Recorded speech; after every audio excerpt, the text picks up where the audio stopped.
सो है WhatsApp guys, मैं फिर से लेके आ चुका हूँ पर मैं choose to girl in love का पार्ट 4। जी हाँ गाइस, सीज़न 3 का पार्ट 4। सो गाइस, वैसे भी मेरा मूड ऑफ है फिर, और मेरा भाई का भी बहुत ज़्यादा लिखना है, फिर भी मैं स्टोरी ला रहा हूँ। सो प्लीज़ सब्सक्राइब कर दो यार हमारी कार्टून वर्ड चैनल को। सो आज ज़्यादा बकवास ना करते हुए सीधा वीडियो को स्टार्ट करते हैं। So let's roll to intro. Everybody get your fucking hands up.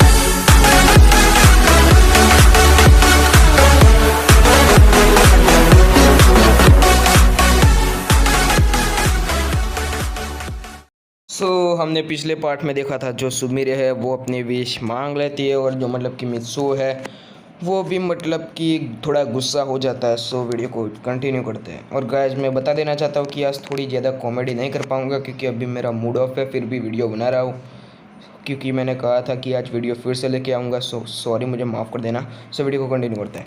सो जो मित्सु होता है ना, वो थोड़ा गुस्से में होता है। जी हाँ गाइस, वो बहुत ज़्यादा गुस्से में होता है। और जो सुमिरे होती है ना, वो वहाँ पे बहुत ज़्यादा खुश होती है। और सुमिरे के जो मॉम डैड है ना, वो कहता है कि ठीक है, हम उस लड़के से मतलब कि तुम्हारी बात करेंगे, ठीक है। फिर सुमिरे बहुत ज़्यादा खुश हो जाती है। और जो मतलब कि परमैन का रोबोट है ना, वो मतलब कि नीचे उसकी फैमिली के पास चला जाता है। और उसके मॉम डैड पूछते हैं कि वैसे तुम किससे पसंद करते हो।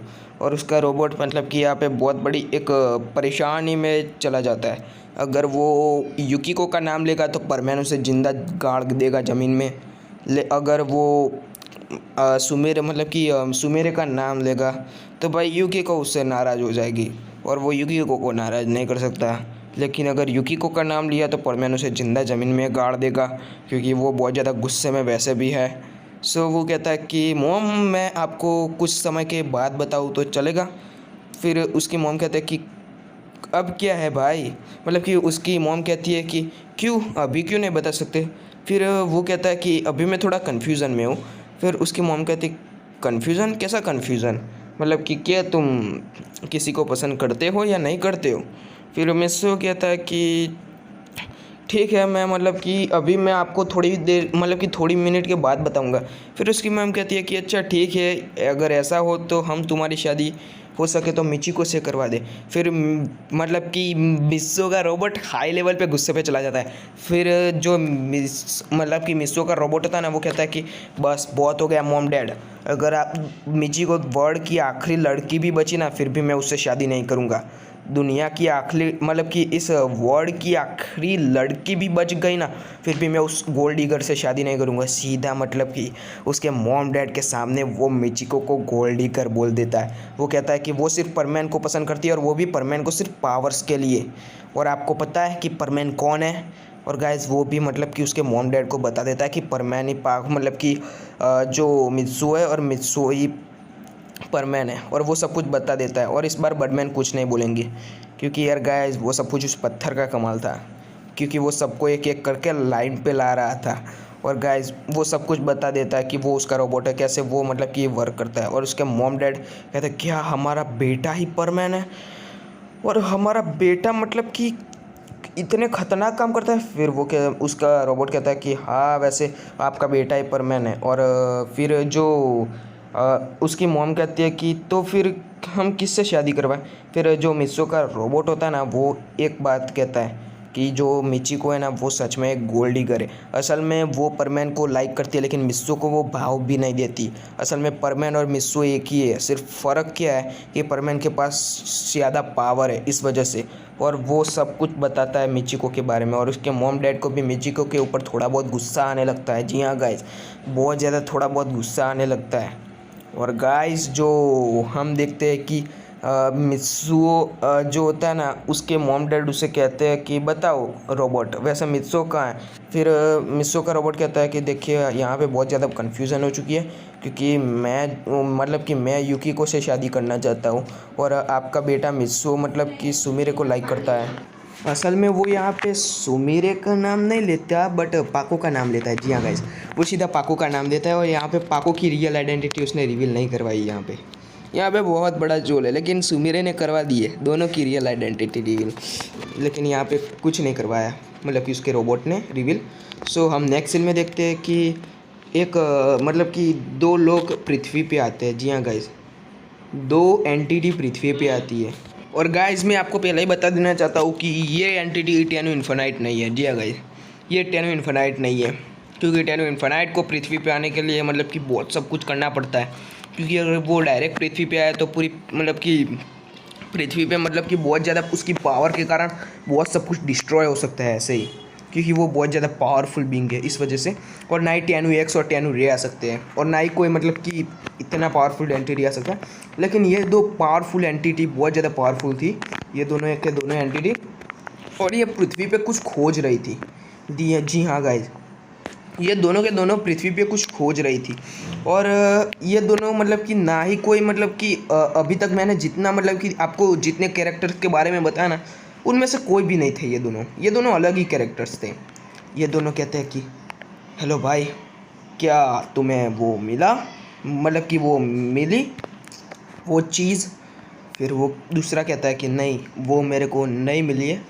फिर वो मतलब कि मतलब कि अपने ऊपर के कैरेक्टर, मतलब कि उससे मतलब कि जो ऊपर होता है ना, मतलब कि उसका किंग या कोई भी कह लो, या फिर उसका कमांडर या कोई भी, उससे वो मतलब कि माइंड के ज़रिए बात करते हैं। वो कहते हैं कि सर हमें पृथ्वी पे नहीं मिला। फिर वो जो सर होता है वो अपने मतलब कि एक जलते हुए सिंहासन पे बैठा हुआ होता है। जी हाँ गाइस, जलते हुए सिंहासन पे बैठा हुआ होता है, और वो एक डायमंड था। और कहता है क्या वो पृथ्वी पे ही होगा, वो चीज़ पृथ्वी पे ही होगी, वो पृथ्वी पे होगी, वरना किसी और यूनिवर्स में तो नहीं हो सकती। जितना मुझे पता है तब तक वो जब डिस्ट्रॉय हुआ, वो सारी चीज़ें जब डिस्ट्रॉय हुई थी, मतलब कि वो एंटिटी जब मरी थी, यानी वो एंटिटी जब डिस्ट्रॉय हुई थी, तब वो बुक पृथ्वी पे ही आके गिरी थी। जी हाँ गाइज, वो बुक थी, और उस बुक के अंदर एक ऐसी चीज़ है जो मुझे चाहिए, और वो ही मुझे जीत दिला सकती है। और गाइज ये जो डेमन था ना, वो उस डेमन के खिलाफ था जिसकी फ़ोटो मतलब कि हमने देखा था ना, जिसकी सीज़न 2 में, कि जिसको मतलब कि उस आदमी ने मिस्सो को जिसकी फ़ोटो दिखाई थी, जो कि बहुत ज़्यादा पावरफुल था, उसके खिलाफ था। जी हाँ गाइज, ये उसके खिलाफ था।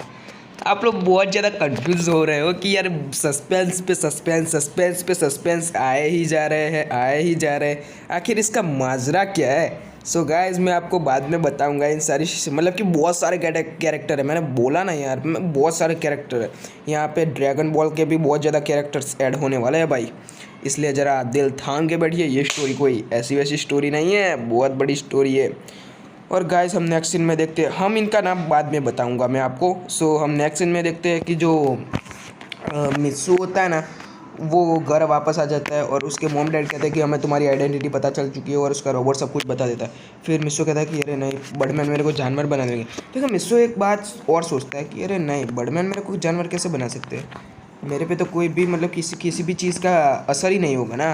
मतलब परमैन ये सब कुछ सोच रहा होता है। और फिर जो हम देखते हैं नेक्स्ट सीन पे कि जो मिचिको है ना, वो अपने मॉम डैड को कहती है कि मॉम डैड जल्दी करिए, मुझे परमैन से बात करने के लिए मित्सु के घर पे जाना है, कि परमैन कौन है हम भी नहीं जानते, और शायद हो सकता है कि अब मुझे परमैन के बारे में भी पता चल जाएगा, और हमारी बात भी बन जाएगी। और वो मतलब कि गोल्ड डिगर साली शादी के लिए मतलब कि परमैन के घर पे अपने मॉम डैड को लेके जाने वाली है, मित्सु के घर पे।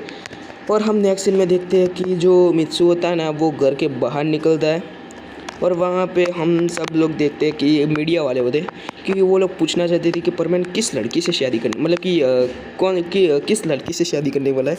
वो सब कुछ लोग पूछने के लिए खड़े हुए थे, और गाइस बहुत ज़्यादा मीडिया वाले थे। और गाइस वहाँ पे मित्सु और परमैन दोनों के दोनों आ जाते हैं, और परमैन से सवाल पूछने लगते हैं कि आप बताइए। फिर जो मित्सु का रोबोट होता है ना, वो कहता है कि परमैन सिर्फ पाकू को पसंद करता था, है और रहेगा, और इसके साथ उसकी शादी तय हो चुकी है।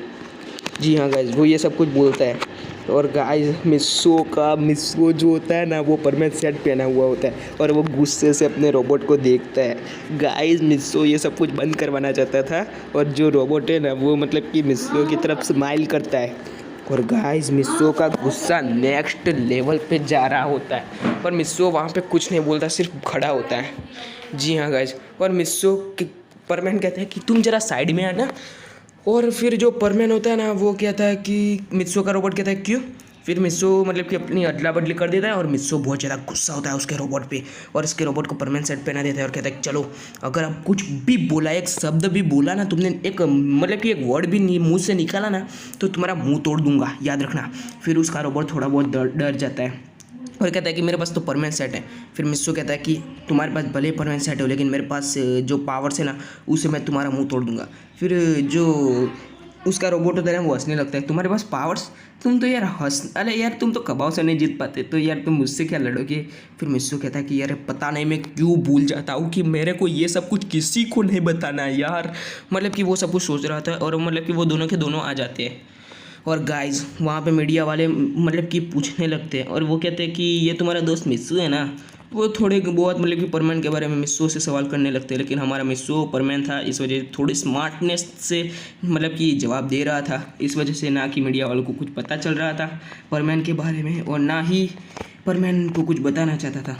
और वहाँ से दो लड़कियाँ निकल के आती है, जी हाँ गाइस, दो लड़कियाँ निकल के आती है और दोनों के दोनों मतलब कि एक ने मतलब कि अपना मास्क पहना हुआ था और दोनों के दोनों मिस्सो को कहती है कि मिस्सो आई लव यू, प्लीज़ मुझसे शादी कर लो। एक लड़की जिसने मास्क पहना हुआ था और मतलब कि अपने मुंह पे मतलब कि कपड़ा बांध के आई थी और एक और लड़की जो कि युकिको थी वो भी कहती है कि मिस्सो प्लीज़ मुझसे शादी कर लो और वो दोनों एक दूसरे को देखते हैं और गुस्सा होते हैं। फिर युकिको कहती है कि तुम कौन हो और दोनों लड़कियाँ खड़ी हो जाती हैं। फिर वो मास्क पहनी लड़कियाँ कहती है कि तुम कौन हो। फिर जो युकिको कहती है कि मैं मिस्सो को अच्छे से जानती हूँ और मतलब कि मिस्सो मुझे पसंद करता है और मतलब कि सब लोग ये देख रहे होते हैं। और फिर जो वो मतलब कि जो सुमिरे होती है ना वो कहती है कि तुम तो युकिको को मतलब कि तुम तो परमैन को मतलब कि मिस्सो को सिर्फ 1 साल से जानती हो, मैं मिस्सो को 2 साल से जानती हूँ। फिर जो युकिको वो कहती है कि तुम हो कौन। फिर जो सुमिरे होती है ना वो अपना मास्क निकालती है और गाइस उसका चेहरा देख के भाई सबका हवाला निकल जाता है यार। गाइस सब लोग मतलब कि सुमिरे से शादी करने के लिए मतलब कि सुमिरे को प्रपोज करना चाहते थे वो सब लोग, लेकिन सुमिरे ने तो यहाँ पे उल्टा ही दाव मतलब कि दाव पे छेड़ दिया है। और यहाँ पे 2 लड़कियाँ और उसमें तो एक सुपरस्टार है जो कि मित्सुओ के लिए लड़ रही है, ना कि परमैन के लिए बल्कि मित्सुओ के लिए लड़ रही है। यहाँ पे थोड़ा अजीब लग रहा है ना आपको। और गाइस मीडिया वाले भाई पागल से हो जा रहे थे और कहते कि ये मित्सु को प्रपोज करे और भाई उनको एक और ब्रेकिंग न्यूज़ मिल जाती है परमैन के साथ साथ। जी हाँ गाइस उनको मतलब कि सुमिरे के मतलब कि बॉडीगार्ड्स मतलब कि उनको रोक लेते थे मतलब कि सुमिरे से मिलने के लिए, लेकिन यहाँ पे तो उसके बॉडीगार्ड्स भी नहीं है, इसलिए वजह से उनको 2 ब्रेकिंग न्यूज़ मिल गए। भाई आज तो मीडिया वाले के जलसे ही जलसे हो गए हैं। और वो कहते हैं कि बताइए मतलब कि सुमिरे होशिनो आप मित्सु को पसंद करती है, आप मित्सु को कैसे जानती है, आप तो मतलब कि हर वक्त अपनी शूटिंग में और मतलब कि एक्टिंग पे बिजी रहती है और अपनी कॉन्सर्ट में बिजी रहती है, सो आप मित्सु से कब मिली और वो सब कुछ पूछ रहे होते हैं। और गाइस सबका दिमाग मतलब कि गर्म सा हो रहा था, मतलब कि गर्म सा मतलब कि मित्सुओ का दिमाग गर्म सा हो रहा था और बाकी के मतलब कि बाकी का बेजा फ्राई हो रहा था। सुमिरे फिर युकिको और मित्सु का रोबोट, क्योंकि यार वो लोग पक चुके थे मीडिया वालों के सवाल सुन सुन के। और गाइस स्टोरी बस यहीं तक थी, आशा करता हूँ कि आपको ये स्टोरी पसंद आई होगी। और गाइस मैं ज़्यादा बकवास नहीं करूँगा, प्लीज़ इतना ही कहूँगा, सब्सक्राइब कर दो। So bye bye, tata, bye bye guys.